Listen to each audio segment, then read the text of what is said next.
2014 में जब नरेंद्र मोदी जी देश के प्रधानमंत्री बने और उन्होंने देश को जो सपने दिखाए, उन्होंने देश को विश्व गुरु बनाने का एक ऐसा सपना देश के बीच में छोड़ा और लोगों ने उन पर भरोसा किया। देश की जनता ने भरोसा किया कि दुनिया में नंबर 1 देश होगा तो भारतवर्ष होगा और बड़ी से बड़ी शक्ति भारतवर्ष के सामने नतमस्तक होगी।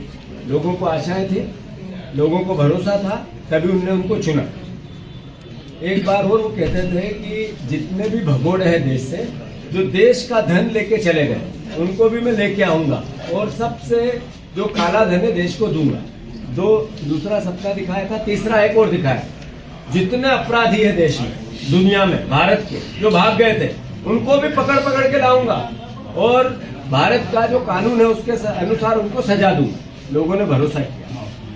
10 साल बाद देश ने देखा कि देश के नागरिकों को किस तरीके से अपमानित हो रहा है। 10 साल बाद जो मोदी के सबसे अच्छे मित्र, मोदी जी के अनुसार ट्रंप अमेरिका के राष्ट्रपति बने, तो उन्होंने हमारे भारतीय लोगों का कितना अपमान किया। भारत की प्राचीन सभ्यता और परंपरा में जो हमारा विरोधी होता है, दुश्मन होता है, कोई अपराधी भी है, उसके लिए भी मान्यताएं निर्धारित की गई।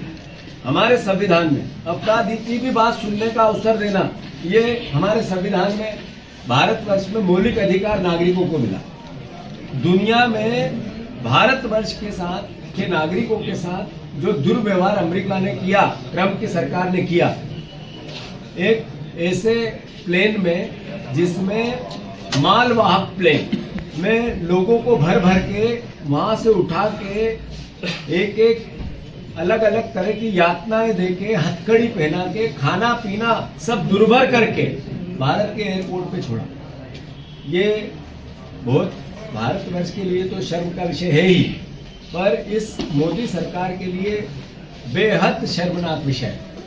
केवल भाषण और बातें जिन्होंने की थी, उनका असली चेहरा देश के नागरिकों का जो अपमान हुआ, इससे प्रदर्शित हुआ।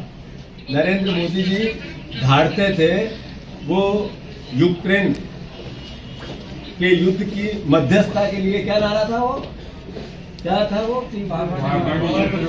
पापा ने युद्ध रुकवा दिया, यूक्रेन युद्ध, पापा ने युद्ध रुकवा दिया था।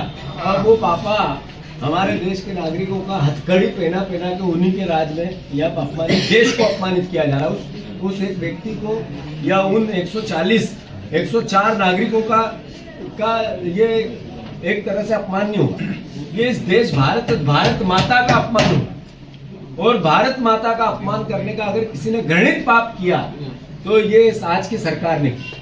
कांग्रेस पार्टी ने पूरे देश में, जिसमें 19 महिलाएं थी, 13 बच्चे थे, जो महिलाएं और बच्चे थे, ये एक अपने आप में सरकार की कूटनीतिक विदेश नीति का जो फेल्यूर होता है, जो काला एक टीका है देश की इतिहास में बनेगा कि आज इससे पहले आज तक कभी किसी देश ने भारत के नागरिकों के साथ ऐसा नहीं किया था जो अमेरिका ने इस वक्त मोदी सरकार के रहते हुए भारत के नागरिकों के साथ